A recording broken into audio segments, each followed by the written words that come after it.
again, this is we are in for a special treat today on the podcast, The Table, where we talk about faith, community, and purpose.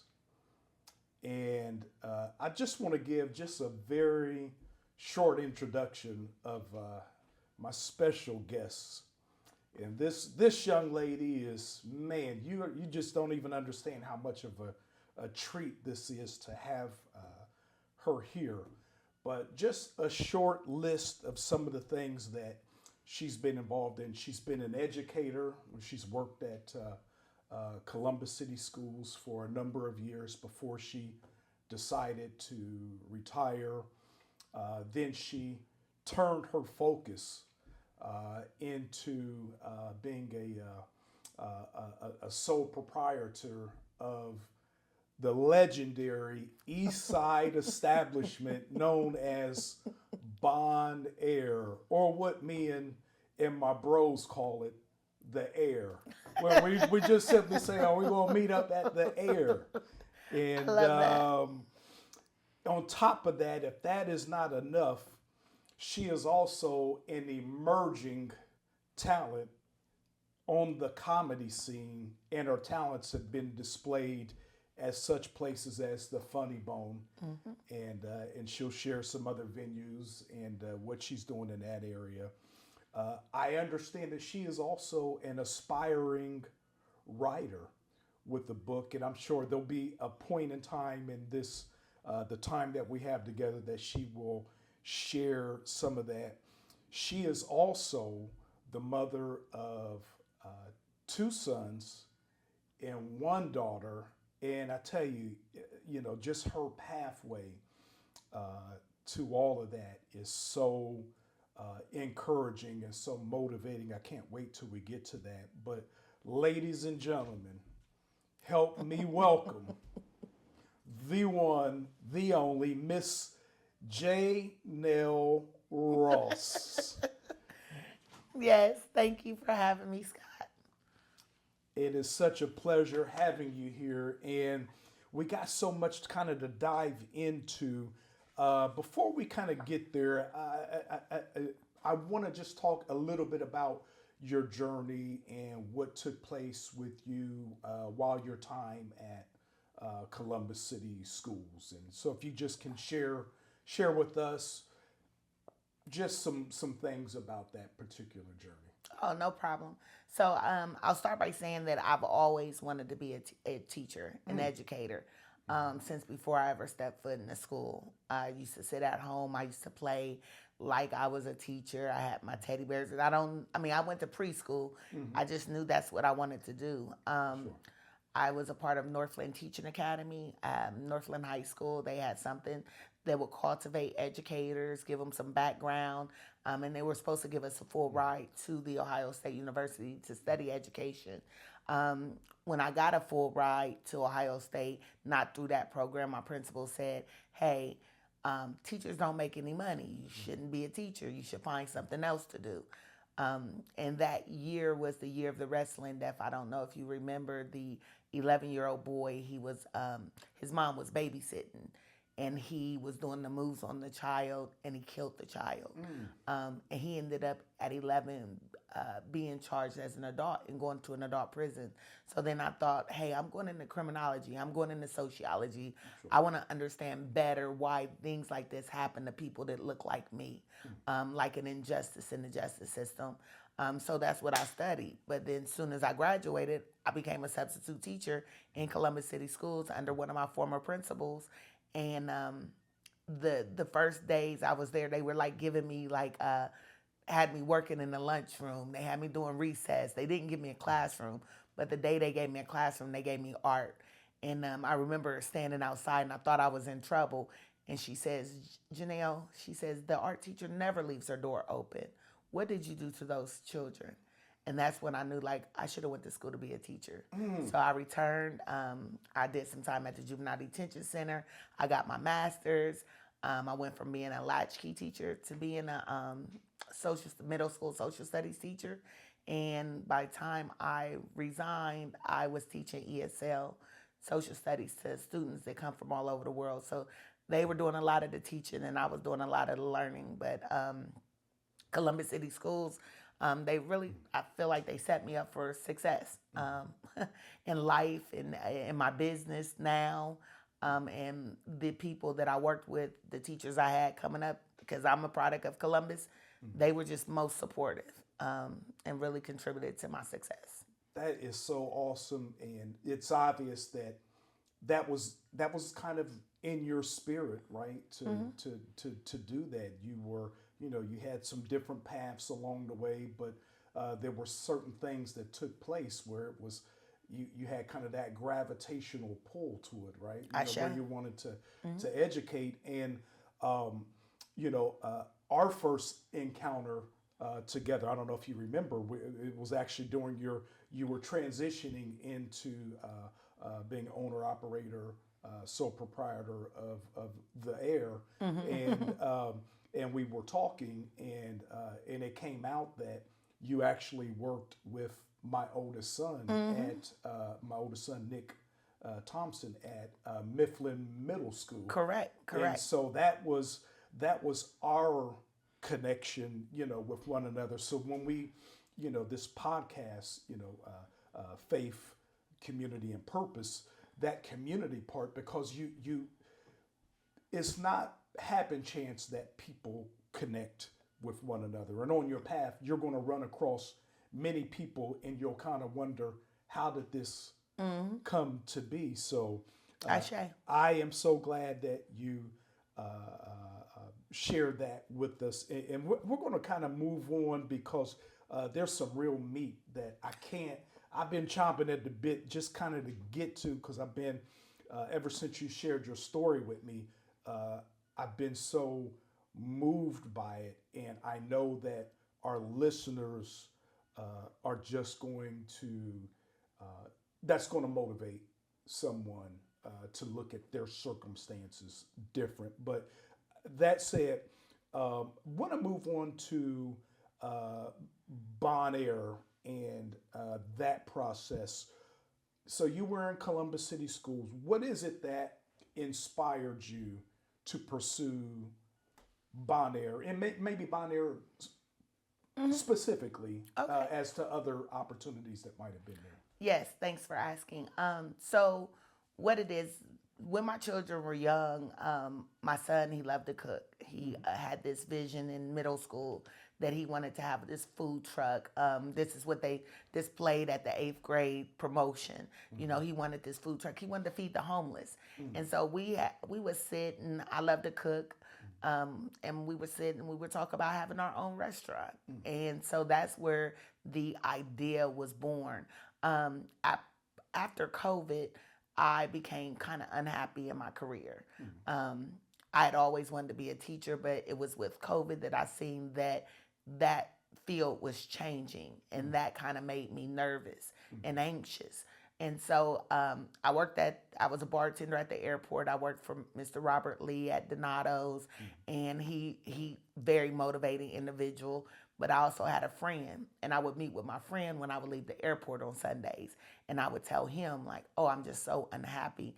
And one day he said to me, he said, Jay, I've never seen you fail at anything.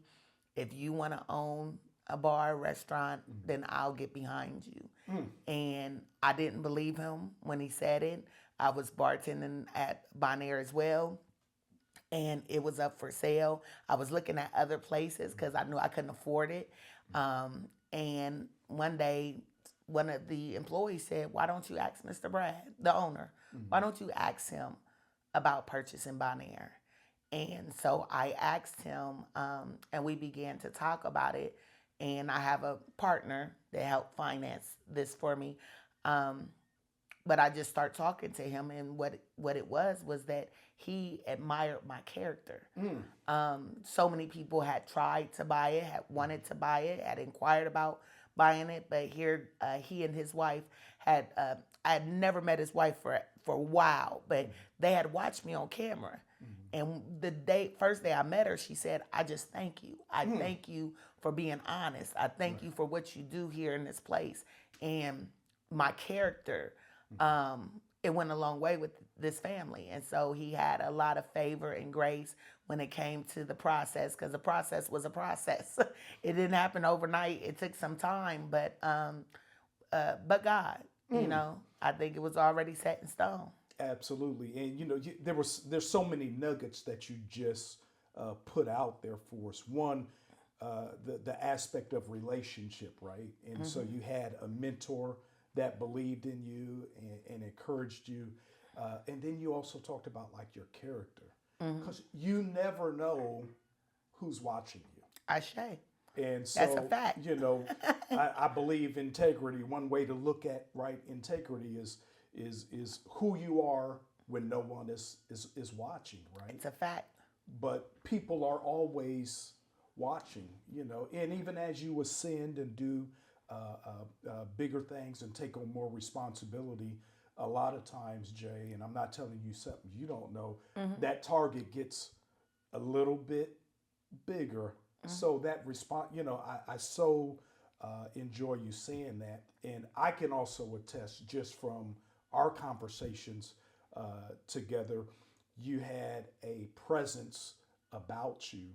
And the thing that attracted me to to you, who you are, was really your get up and go, like your that hustle mentality, because it's embedded in who I am. And so like-mindedness, there's a gravitational pull that you automatically start connecting with I agree. people that are very much the same. It's I have to share. I'll share this with you. I'll tell my wife oftentimes, and I'll bring you up and I'll say, hey, I gave Miss J this suggestion for a business. And of course, she'll get on me because she's like, you can't tell her how to run her business. And I'm like, well, I'm not really, I'm not telling her how to run her business. I'm just giving her, some feedback on things that I think might take her business to the next level. But that's a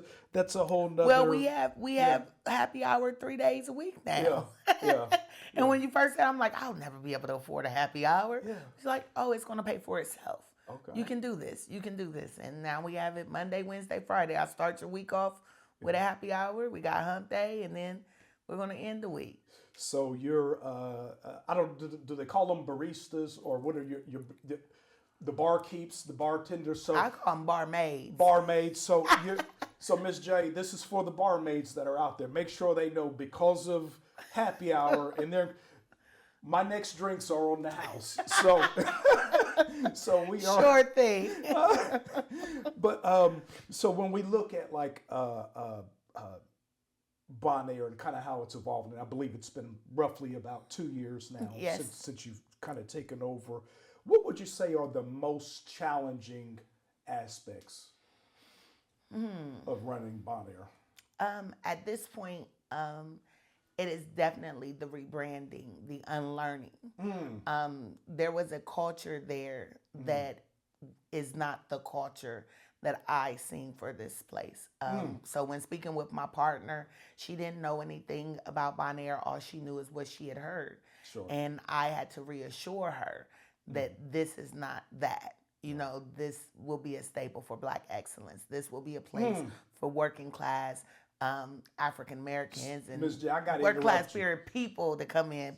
Period. Say that one more time. Not the whole thing, just the Black excellence part, because that's so.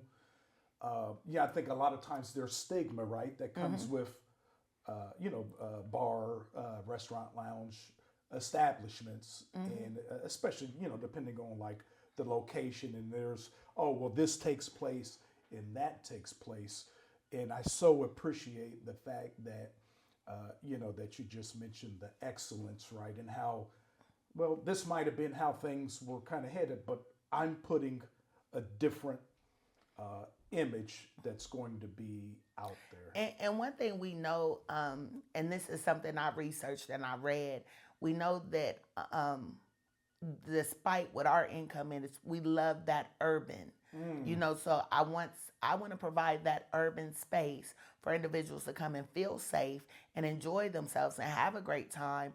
And and it be safe, and it be a good time, regardless of who you are. We've Sure. had different, the commissioner has been in there. We've had some big wigs Hmm. that are in government that have came through there and had lunch Right. at Bonaire. So I want to continue to expose people and to have people reimagine what it looks like at Bonaire when you come in there, whether it's the decor, some of the changes, the upgrades Hmm. that we've made thus far and that we'll continue to make. I, I want it to be somewhere, Sure. special. Jay, what would you say has gone better than what you had expected? Because I'm sure you went into it like, yeah, I'm going to encounter some challenges, right? Some obstacles, but what would you say has been surprisingly much better than you expected? Thank you for asking that. The support. Mm.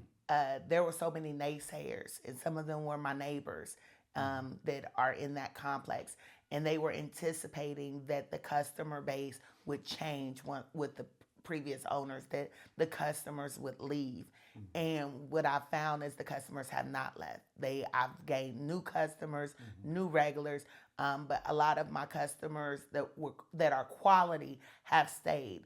And then the support tonight, for example, I'm going to no, I'll use the Funny Bone. Hmm. I went and did the Mother's Day show at the Funny Bone. I had over 100 people there supporting me, and the bulk and most majority of those tickets I sold at Bonaire.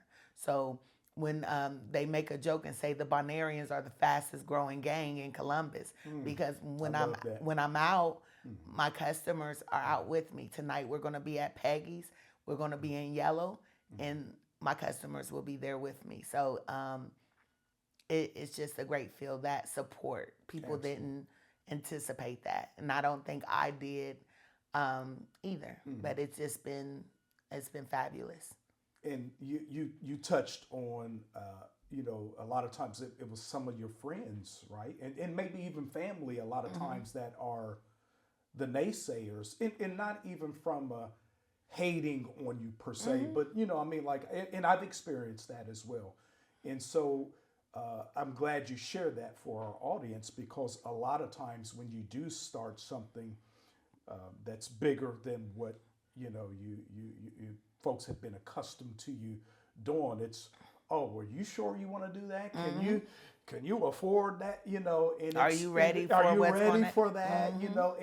And I don't think that it comes from a bad place, but sometimes, and you and I have had these conversations, sometimes you have to guard yourself against kind of that uh, And you got to that keep your thinking. you got to keep Yeah. your eye on the prize, and you got to Mm. stay with your faith. You Mm. know, Faith, man, yeah, we're you gonna get to you that. gotta stay with your faith.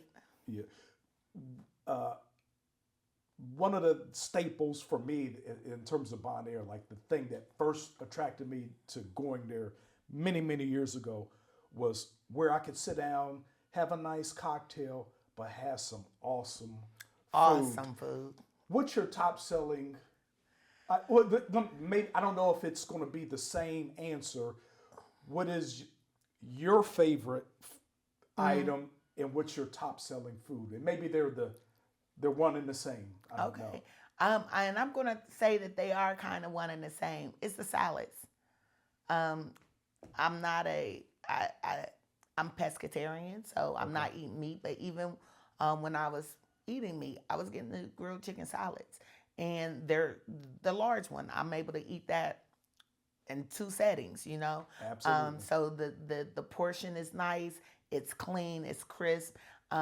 And a lot of times I just want to pay homage to Mr. Brad. He had a great formula. So Mm. in addition to buying Bonaire and the changes I wanted to make, I knew that I was buying something with a blueprint. He Mm. already had it Yeah. established and laid out. And so what I kind of what I led on was new management, same menu.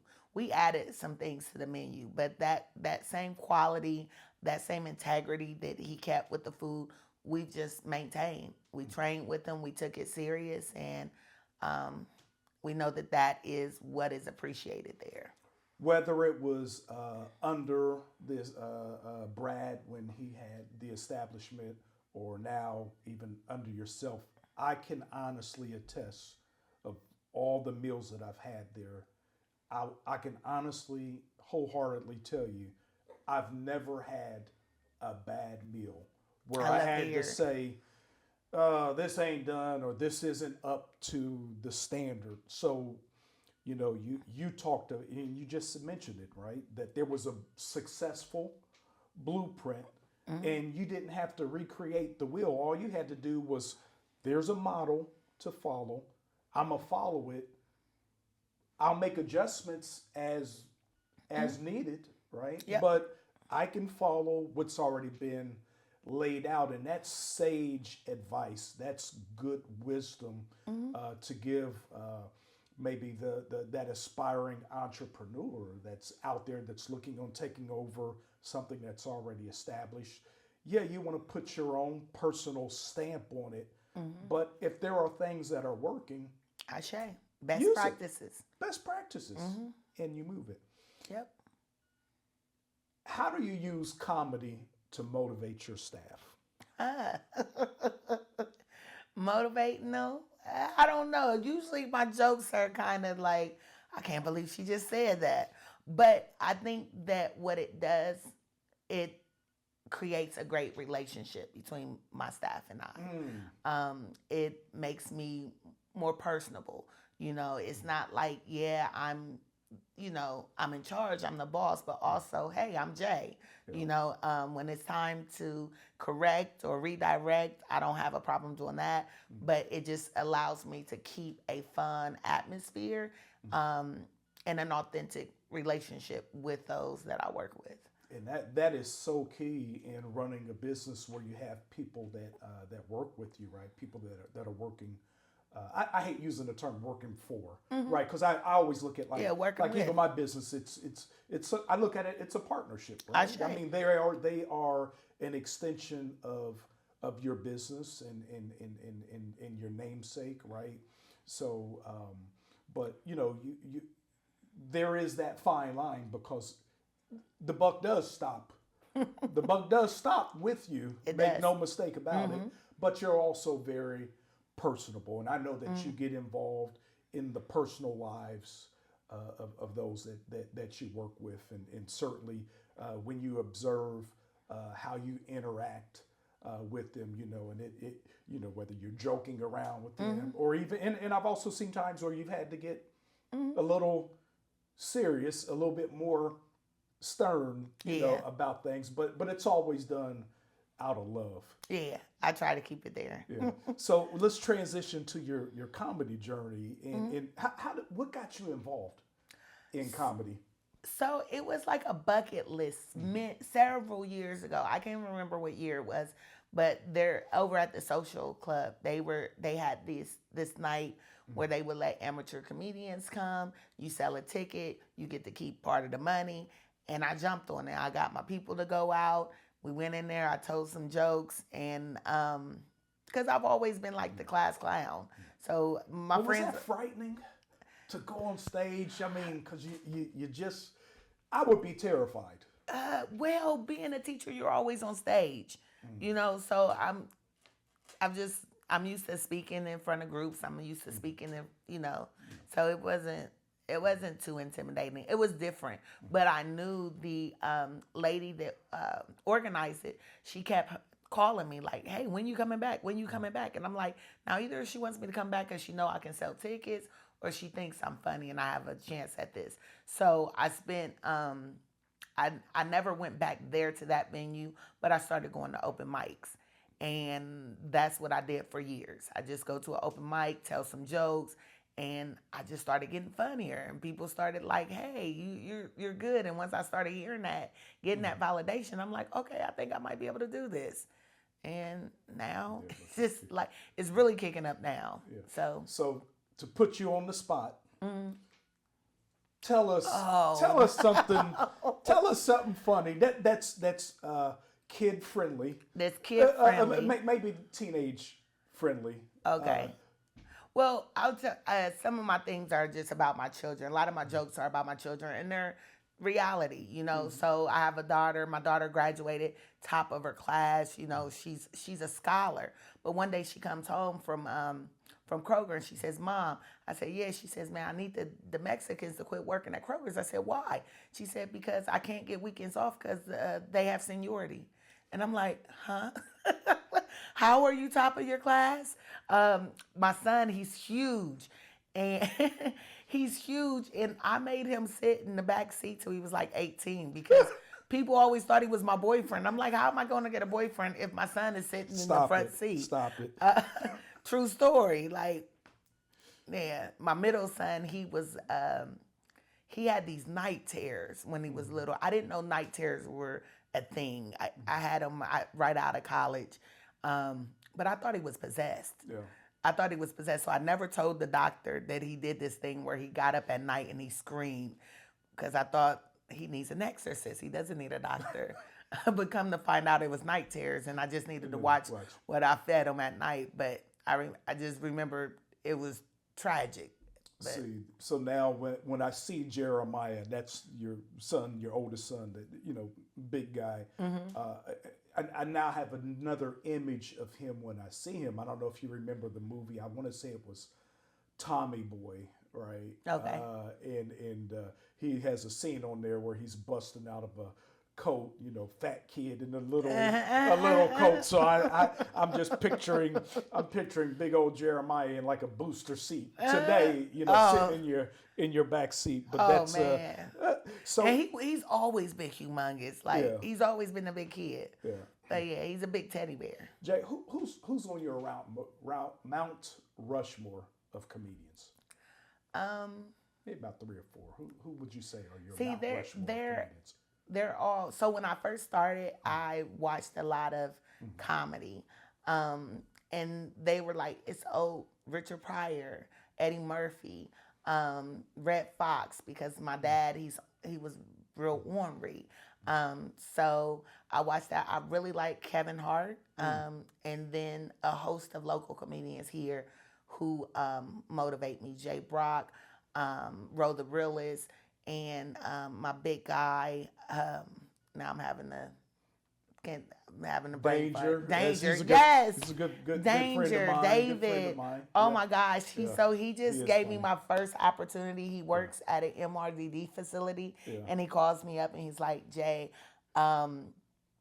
would you be interested in doing a clean comedy show?" And I'm like, I don't know anything about clean comedy. Right. But he believed in me. And that meant everything to me. He's given me several opportunities. He's hosted some events down at the Apex Event Center at the end of our shopping center, at the end of our center complex. And I've been down there several times, not only doing comedy, but also selling Bonaire food down there. So he gives me lots of opportunities. So those are, right now, those are the people I'm looking up to, I'm admiring, because they're supporting me, they're believing in me, they're pushing me, and it just means the world. Jay, what's harder to deal with? A disgruntled / inebriated customer at Bonaire, or a tough crowd at a comedy event where maybe you feel like they're not quite feeling you? Oh.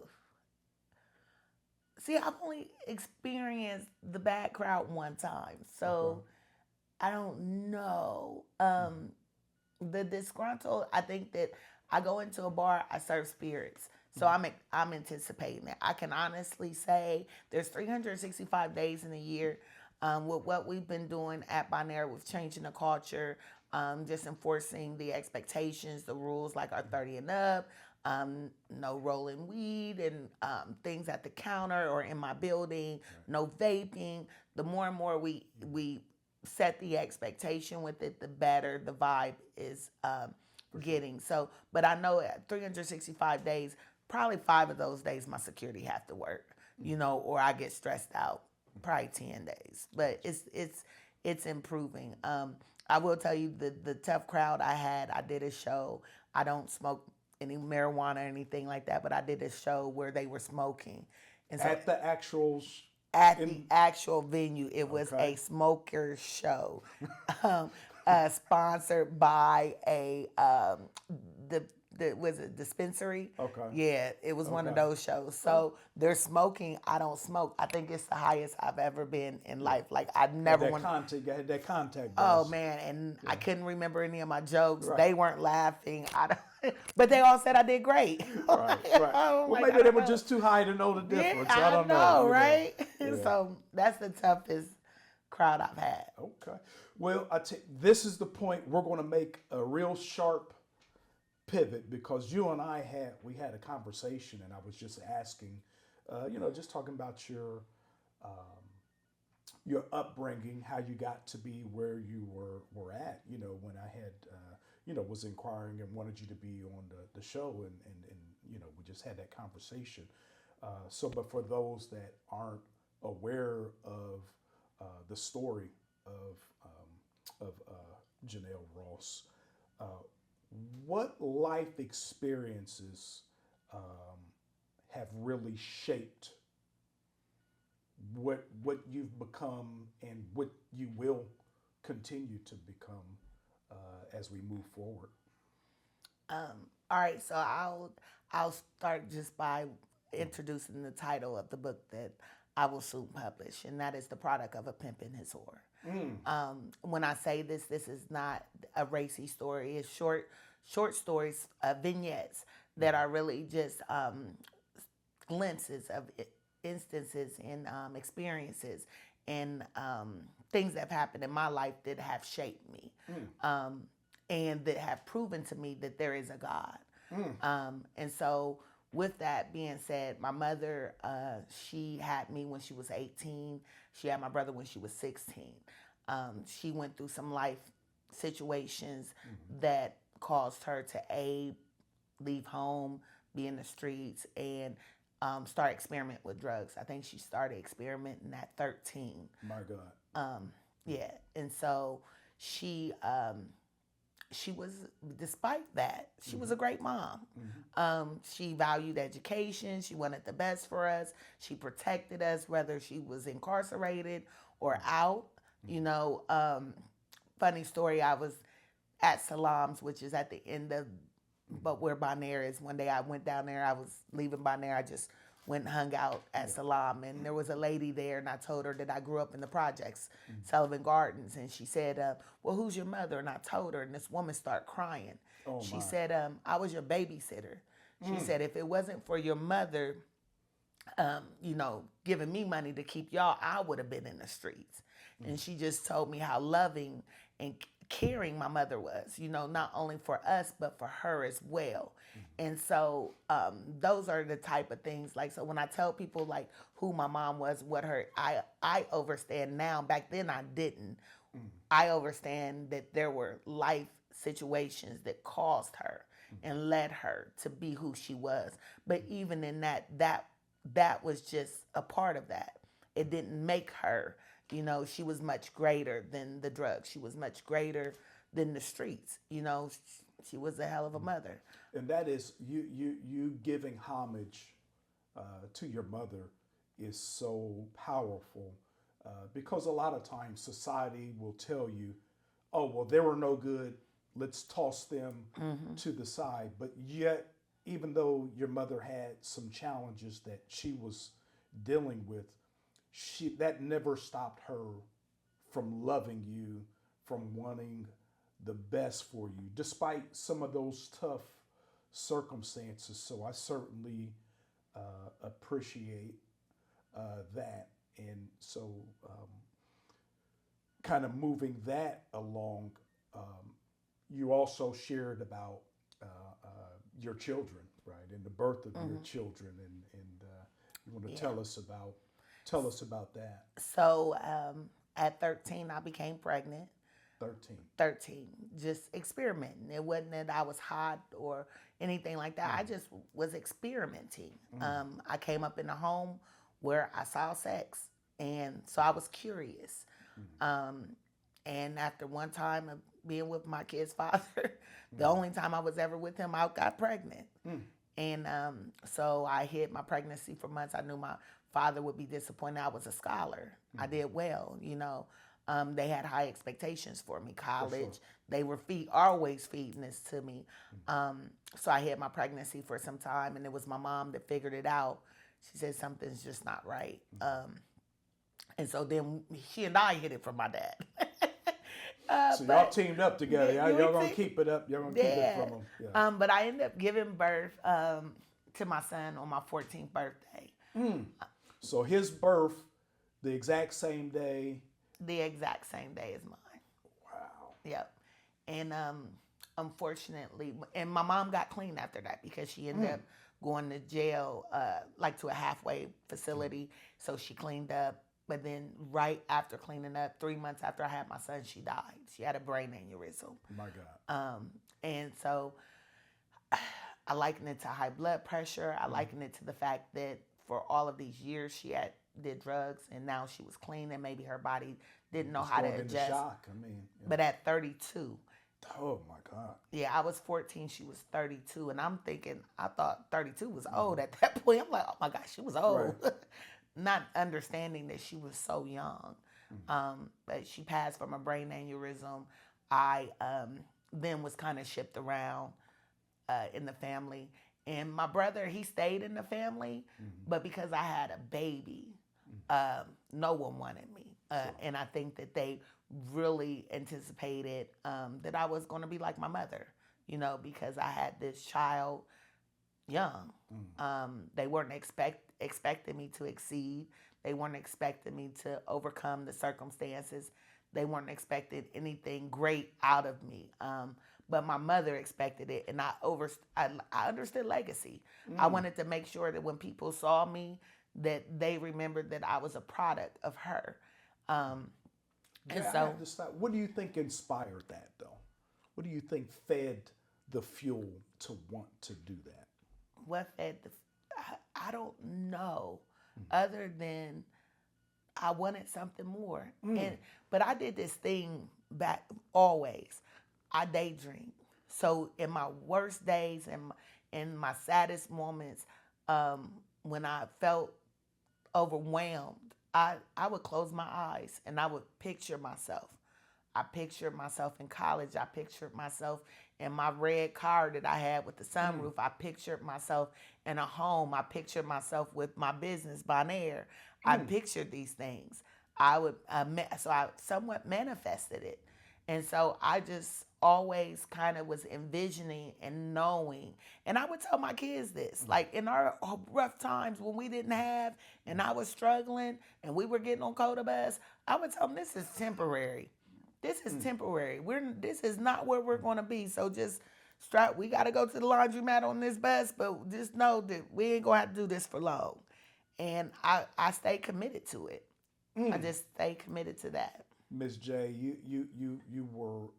I appreciate and I love your transparency, your vulnerability, exposing those things that a lot of people would run from, but you know, you use that to help others. And I know that there is someone that is going to tune in and watch this, and I hope they run it on repeat over and over. And here's what I take out of this. I always like to always leave a few nuggets right at the end, like a good pastor would do in his sermon, right? Hey, here's just 3 points, right? I'm going to hit you with, but here's something. And I came across this the other day. I've always kind of knew it, but in different versions. This is just I heard it in a different way, and it said that that obstacles do not block your path or your goals. The obstacles in our lives are the path. That's deep. Ain't that deep? That's deep. The Obstacles, they don't block. Obstacles don't block you or deny you from getting to where you're going. The obstacles are the way, and not only are they the way, they're the only way to get where you're going, because those are the things that are used that we learn from so that we can apply them to the next set of circumstances or situations that come up. Because if you live long enough, you're going to encounter more than one obstacle. Like, I look at them as opportunities, right? And you talked about faith. And the funny thing is, faith is like it's like a muscle, right? Like in working out, right? And if you don't use it, you're gonna lose it. You're gonna shrink and shrivel, right? I love it. But faith, it's like working out, right? Like you have to put stress on it.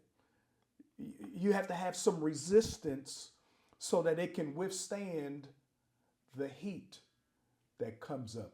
I was given a testimony once, and it was like it was kind of a mixed crowd, and it was a little bit of an edgy example. But these were the people that were in the crowd. They were homeless, unhoused, I guess, right, and struggling with drug addiction and those type of things. And in this same area, we talked about like heat, and so I had to give the example, and it just got downloaded into my spirit, and I'm like, well, let me put it to you in the terms, in ways that you can relate to, even in the drug culture, right? And I'm not promoting that, but I just had to give this as the example so they could understand it.